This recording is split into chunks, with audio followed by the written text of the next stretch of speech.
welcome to this episode of Healthwise 360, a creation of Clarissa Burt, founder of In the Limelight Media. And I am your show host, Chrissy Cordingley, and you'll be able to see this interview on In the Limelight TV, which is distributed on Roku, Amazon Fire, Apple TV, and 100 other smart TV apps.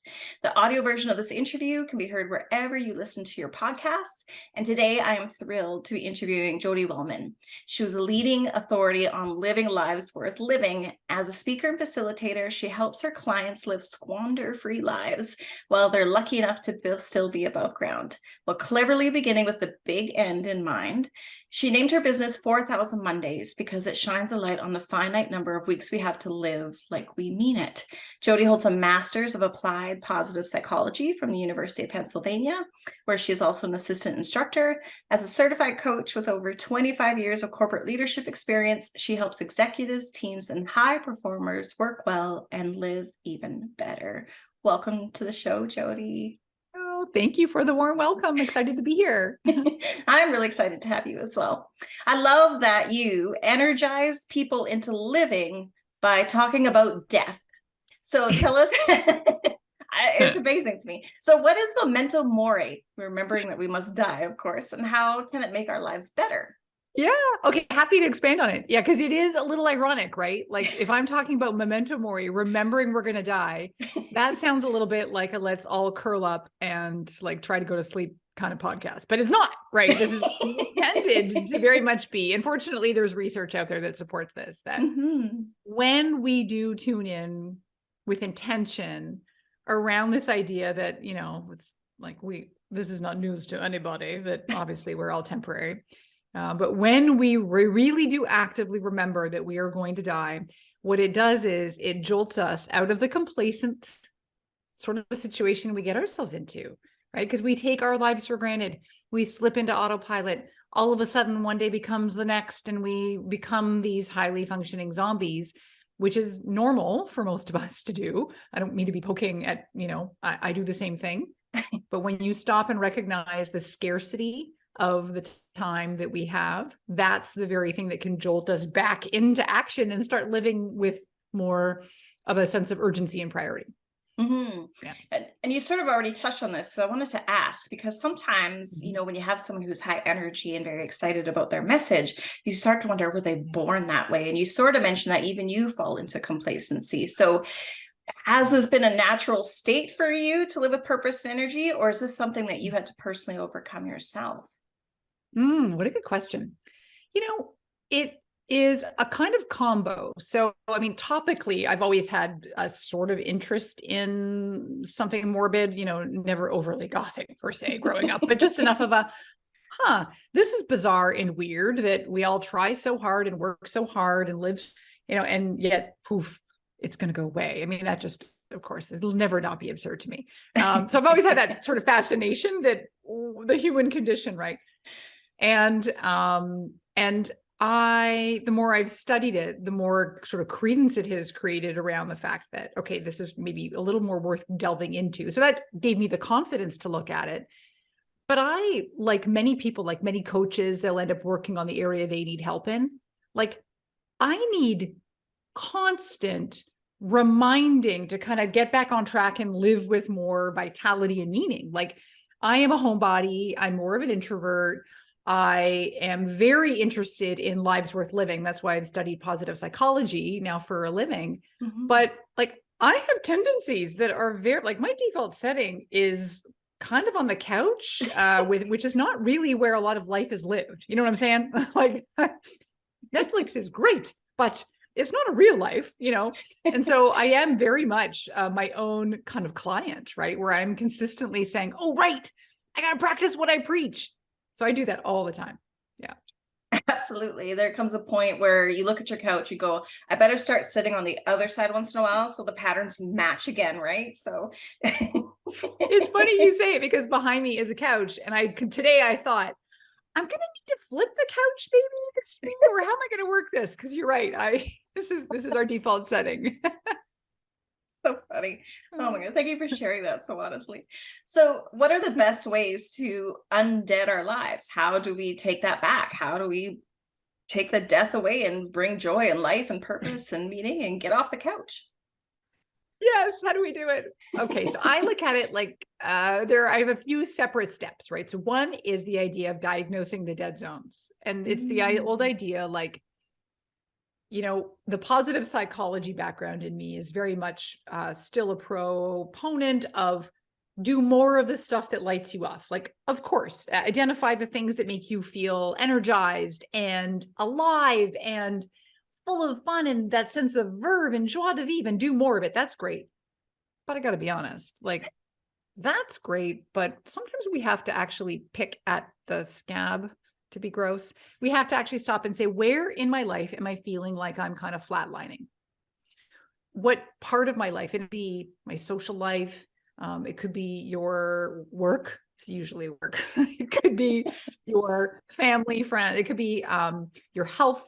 It could be the sense of growth. Like, I haven't learned anything lately. I kind of feel like I'm bored, stagnant. So by pinpointing where life feels like it is more than just dormant from COVID, but like an actual dead zone, that can be an area where we're able to say, well, then let's just pinpoint that and pick one thing you can do to brighten it up. So a number one thing is diagnosing the dead zones. And then I would say another key area is to shake things up. And so in all the research I do around vitality and, living a life that feels like we're actually alive, not just on the couch, that comes down to novelty. And it's this idea that it is essential for the experience of feeling like we're getting our money's worth from being alive. Mm-hmm. And it's a bit rankling for some people because we really do like our routines and our habits.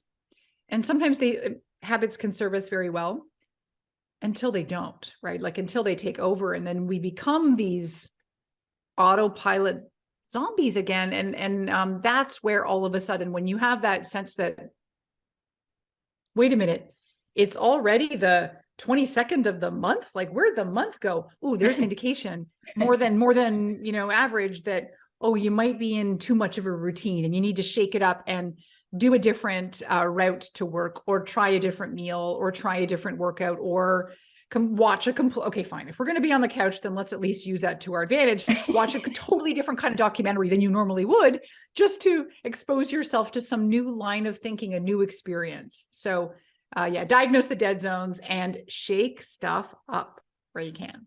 Absolutely. I had a great mentor that once used to say, open your head up every once in a while, take your brain out, give it a good shake.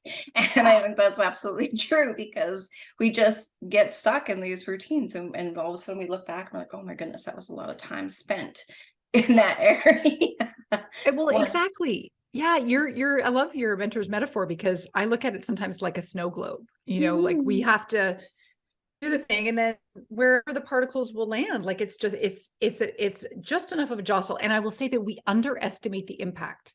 Yes. That when we do one little thing that's different, right? Like try a totally different restaurant. You drive by, you're always wondering, like, I wonder what's that kind of cuisine like? I've never tried, I don't know, Venezuelan cuisine. And you go and you try it, and all of a sudden you're like, my mind is blown, just because on a Thursday night you tried something different. It doesn't need to be that you travel to a far-flung corner of the earth or radically change your life. Like these are just subtle adjustments, which I think is cool because it's all accessible to us.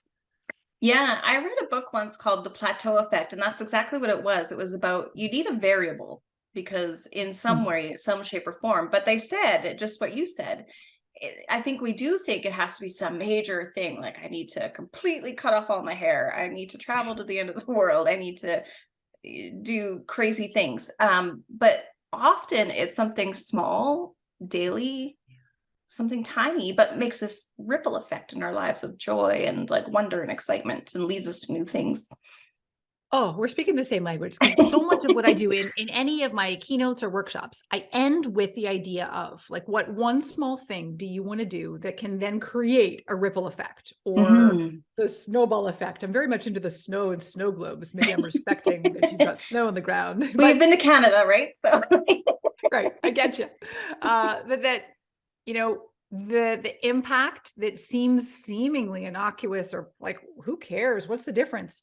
Wait a minute. No, adding in one small change, like going for a walk around the block before dinner, most nights of the week. If you do that now, it seems like no big deal, but a year from now, your life's actually going to be different for the better, and then you need to change that routine too. But Yeah. little things do add up, and that creates the life worth living that we're talking about. And you talk about a model for living called Astonishingly Alive. What is that about? Yeah. Well, it's funny, as you say it, I already feel the need to put a disclaimer on it. Okay. So let me tell you, it's astonishing. I mean, let's be honest, I chose a pretty dramatic word, right? Like astonishing for the faint of heart. And okay, I'm not going to stop us. Like, I want us to live astonishing lives. However, I also don't want there to be pressure. Like, the life needs to be magnanimous and impressive on the outside. Because again, astonishing is relative to whomever it is. And so that's my disclaimer. But the way I look at this is that well-being can be seen across two different constructs. So I look at it like there's a way that you can widen your life by adding in vitality. And that is fun stuff, the pleasurable stuff, like traditional happiness. And in the science of well-being, we call it hedonic happiness. And so it's like, it's pure, unadulterated, fizzy, fun, frothy joy. And let's do it, right? Like, let's have the tasting menu. Let's try a new drink. Let's plan a fun road trip. Let's do the things, like the traditional ways we think about participating in life, right? Doing the sketch class, going out and trying the knife throwing class, like all the fun things. Okay. That's the widening with vitality. And then the other dimension is deepening our lives with meaning. And that in the well-being science world is called eudaimonic well-being. And the point of this is just that this is a little more substantive. So this is more about, do you feel like there's a sense of purpose in what you're up to? Do you feel like you're connected to other human beings and like rich, meaningful connections and relationships? And do you feel like, are you giving? Are you volunteering? The traditional things that feel a little more weighty. And so when you put all this together, like, it immediately makes, you can't stop it, but these are quadrants. And the goal is, in the Astonishingly Live category, is to be anywhere plus on vitality and anywhere plus on meaning. And that means, wow, like, we're doing it. And it doesn't need to be off the charts. And again, it doesn't need to be for the purpose of social media to show, look at what exotic country I'm in and so on. No, it could be just something really, like, I don't know. Is there an example you even have of like a really great, thing on a weekend that just makes you feel alive? And it could be something really sweet and simple at home, but is there something that stands out to you? Yeah, when I take my dog to the dog park and I get to pet lots of puppies, I mean, that's just something that just makes me feel really happy. It's just being around animals, it's being in the sunshine, like, it's just appreciative of the nature, of the fresh air, and just the joy of an animal. So, I mean, that's... Okay, really quick sidebar, because we cannot go here when you're talking about puppies. I just tuned back into a webinar by Richard Boyatzis, who's a researcher around goal setting and fulfillment and meaning. And he cited studies about having an animal to pet is one of the ways that can calm your parasympathetic, it activates your parasympathetic nervous system, and it allows you to restore and recoup in a world that is just bazonkers, right? And so I love your example, because not only are you petting your own puppy, but you're getting out there with others. And so that sounds like a nice combo of having a little bit of connection and then also just pure fun. Like, puppies are fun. It is really fun. So how exactly, I was sort of thinking about, when you talk about vitality, and you were talking about sort of those traditional things, the word dopamine chasing sort of came to mind there. And what I like what you said, though, is that it's a balance. But let's start with vitality first. And you mentioned a few examples, but how do we widen our lives with vitality? And then we'll get into the deepening part. Yeah, great. Back to the idea that it is totally relative, and that, I'm going to contradict myself a little bit by saying that deep down, most of us have an inkling about the stuff we might like that brings us joy. The contradiction comes where sometimes I'll get new clients or teams, if I'm working with, I'll say, okay, take out a piece of paper, or I'll have a worksheet. And conveniently, there are 30 lines on it. And I'll say, write out 30 things that you like to do that just make you happy. But the 25 of them at least have to be really accessible things. So they can't be, Mediterranean cruise or something that, you're not going to be able to just do, by the end of the week. Right. So stuff like going to the dog park, browsing through a bookstore, or playing the violin, or working on a scrapbook, or coming up with a playlist that reminds me of music from high school, or so having that list, number one, it can actually be stressful for a lot of people because they're not in tune with the stuff that might actually bring them joy. But when you kind of give yourself a little bit of space to breathe and let the anxiety subside, most people have that instinct of like, what did you like to do when you were a kid? What was a hobby you had that maybe you let go dormant? Because as adults, we tend to do that. We just somehow feel like, well, I can't do that anymore. Now I'm responsible and I've got to mow the lawn or shovel the driveway. And so what are the things that give you that sense of excitement? And again, back to novelty. What classes have you been kind of wondering about taking? What area of life have you been yearning, back to the dead zones, have you been yearning for a little more of that joie de vivre? So for some people, it does feel like if it's in the recreation category of life, then maybe it is, what is a hobby that you might want to pick up? And it could be something physical, it could be something academic, it could be something musical, it could be something artistic. So that's up to us, is to stop and say, what could that be? Or if it is about the social side, a lot of people that I know, because COVID threw us off the tracks, of living a connected life, a fun life. And so a lot of people say, man, I really missed having like brunch with my girlfriends once a month, or I used to do a happy hour with my colleagues, and now it's just all work and no play.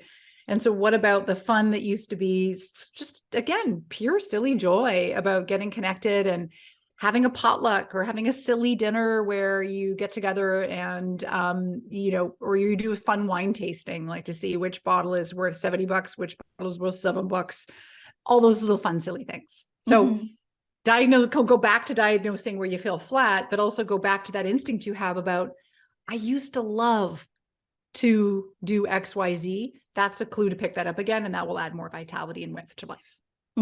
I love that. I thought of another one that is very small and simple for me. If I'm feeling heavy, or weight is heavy, life is heavy, something that really quickly picks me up is my grandmother used to always buy us bubble gum, and then we would have contests to see who could blow the biggest bubbles. So sometimes if I'm having a heavy day, I go pick up a pack of bubble gum and I sit in my car with my favorite songs and I try and blow bubbles as big as I can. And then I'm brought back to feeling like a kid again. And then that energy and the sweet memories, and it's something so small, it costs no money, it takes no time, and it really refreshes my day. So that might be an example for you. It's so good. You're making me giggle because I got bubblegum on Saturday at the grocery store, and I haven't done that in years. And we did it in the car. I made my husband take a piece. I dropped my piece under the chair. He had it under my seat. He had to get it. But it was so much fun for the reasons you've said. It resets us in fun, silly ways. So they're actually, you're now kind of playing off the research on play. That being silly has such phenomenal benefits, because it does release just this, it's back to the endorphin or dopamine, or just something that's kind of fun. We need more fun in our lives typically. And that's really where the widening takes place. My research does show that that's where the dimension where we need and want more tends to be in the widening. Most people feel okay about the meaning side of things. And we can go into that more too, if you want. Yes, please. How to deepen. But more people are kind of feeling like, I think I need to have more fun around here. That's where there's more. That's where I think people tend to rest, is needing a little more fun. We can be very good at being very serious and very focused sometimes on goals and objectives, especially if we're career or achievement focused, but it's that loosening up. Yes, for sure. That widening. But there might be people there though, that do only chase the fun things, and they're sort of left at the end of their life wondering, what's the legacy that I've left behind? So let's talk about, if you find that maybe that dead zone is purpose or meaning, how do we deepen that area?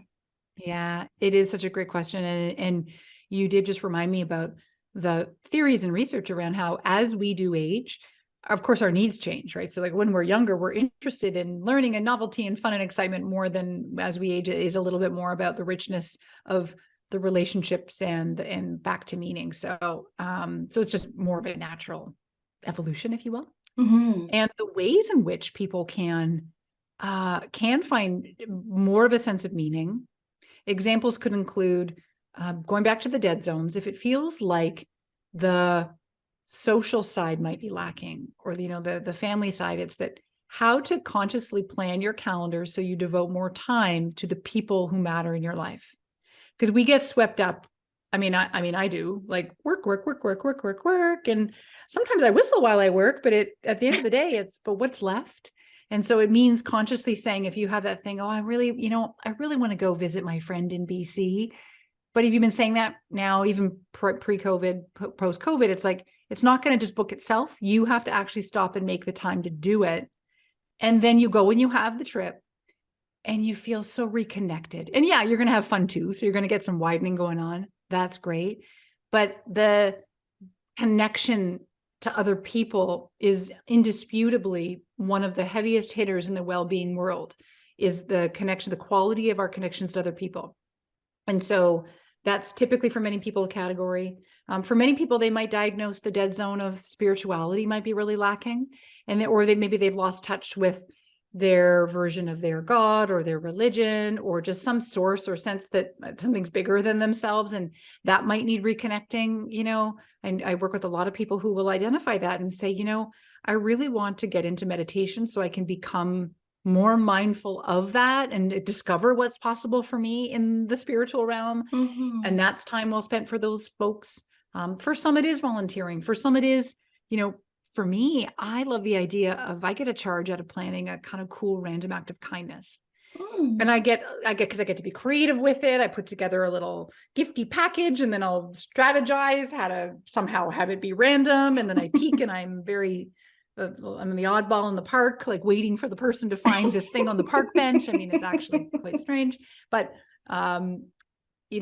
another component, of course, because work is a big part of our lives, finding meaning at work where you can. And in the absence of that, because I think we do put a lot of pressure in our society on work has to be the be all and end all for us. It has to deliver on all fronts. It needs to be meaningful. It needs to be fun. It needs to be, it's great if it is, and it can't take away from your life. It can't suck so badly that you never want to go. But if you can't make meaning there, then my recommendation is to just bolster your life around your working hours, so it does feel great. And maybe it's joining a board on a cause that really matters to you.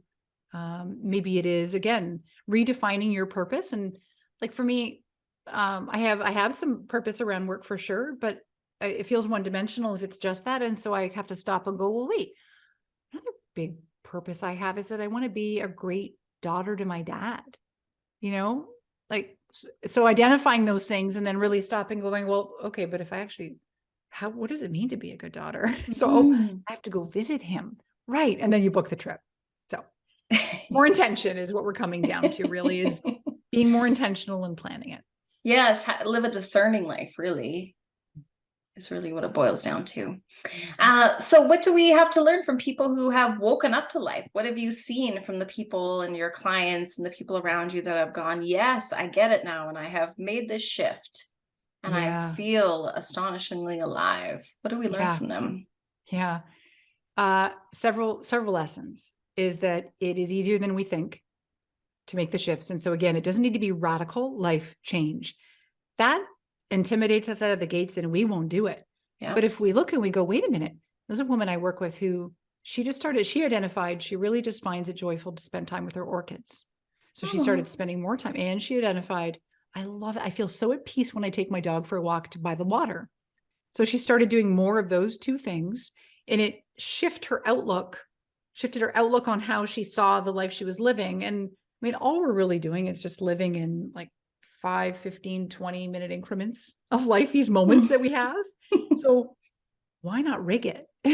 So people who learn to rig it are people who are conscious and intentional about, what do I want? So if I look at Saturday, what do I want Saturday to look like? I don't want Saturday to just happen to me. How do I do that? And so clients that I've noticed who do kind of follow this idea about diagnosing and being intentional and planning, there's no turning back in many ways. So, well, I'm going to be careful with that. They now that they sort of see the other side, they've woken up to what's possible, and they're feeling like they have more energy, more of that health of spirit or vitality. They're in the astonishingly alive category. When I said there's no turning back, I mean philosophically, because they realize it feels great to participate in life. And yet, back to what I'm sure was in the book you mentioned about kind of the routine, the plateaus we get into, there is a thing in psychology called the hedonic treadmill, which explains how we adapt to every single thing. Mm-hmm. So all the good stuff we create, the new routines that are kind of fun and energizing and make us feel alive, they're gonna get boring, right? Like all the things that we, even the extrinsic things, like you get a brand new car and you think, oh man, I'm so happy. Or you get this, you marry this man of your dreams, or you move to this beautiful place. And it's like, yeah, don't you be thinking that like, that's not gonna be enduring happiness for you. You will adapt, just like how fortunately we adapt to the crappy things too. That's good news. Mm-hmm. But again, it's sort of like the constant editing of our lives and the constant desire to say, I just got to stay ahead of it and on top of it. You know, I've created a situation that feels full of vitality and full of enough meaning. Again, some days better than others, for sure. The couch beckons, but how do I make sure that I am staying ahead of it and planning and just calculating enough things to stay ahead of the curve of being alive? Mm-hmm. I'm going to ask one more question that it wasn't really planned, but I want to know this because I feel like it has for me, but I don't know if there's research or if you've seen this. Living an astonishingly alive life doesn't mean that challenges don't happen. There's still going to be times of crisis and pain and obstacles, but don't you find that people that are in that quadrant are more resilient in those areas? I'm so glad you're saying this and asking this, because you're so right that just as, you know, it seems a little bit taboo to talk about death as a means to spark life, right? The truth is that yes, the people who have the greatest appreciation for life and the greatest sense of commitment to living their life on fire, they are the ones who have faced more adversity, typically. Mm-hmm. And the truth is that meaning is forged through suffering and loss and grief and hardship. And so a really fabulous life that has really, you know, if your biggest bummer is that you have a hangnail, well, you know what, that doesn't actually spell super great long-term life satisfaction, because there's actually a ratio they talk about. It's called the Lasada ratio, where they talk about the best sort of constructed experience of being alive is about 3 positive moments or interactions or events or situations or comments or conversations to every 1 negative. Mm-hmm. So that 3-to-1 ratio acknowledges that we need storms. We need clouds. we need the stuff that we don't think we need, because in many ways it highlights what is great, and it does make us more resilient, provided that we are able to take a mature view and say, you know what, that experience of divorce or of bankruptcy or of not getting the job that I wanted, or of this really crappy diagnosis, or of losing you know, why did my friend ghost me, or the things that just the crap that happens because we are human. Mm-hmm. There's a poignancy to it that is profoundly important, and it does inadvertently add to our sense of meaning, which then again adds up to being astonishingly alive. Amazing. Thank you so much for sharing. Are there any last thoughts you would like to leave with the listeners? Oh, just that it's great chatting with you, and that I'm so excited that you're willing for us to encourage the Grim Reaper to play a role in our lives. Yes. Thank you so much. We'll make sure that your links to I was looking at your Instagram account today. Your branding is so cute. I mean, I've never seen such a cute picture of the Grim Reaper in my life, but it was adorable. And I'm like, oh, you look like, that's so sweet. Anyway, so I love that you take a concept that is often so scary for a lot of us, and you've created purpose with it, and you've created more joy and life in people. So congratulations on your work and making such a positive difference in the world, and really excited to see what's next from you. Thank you so much. It's been a joy talking with you. Thank you.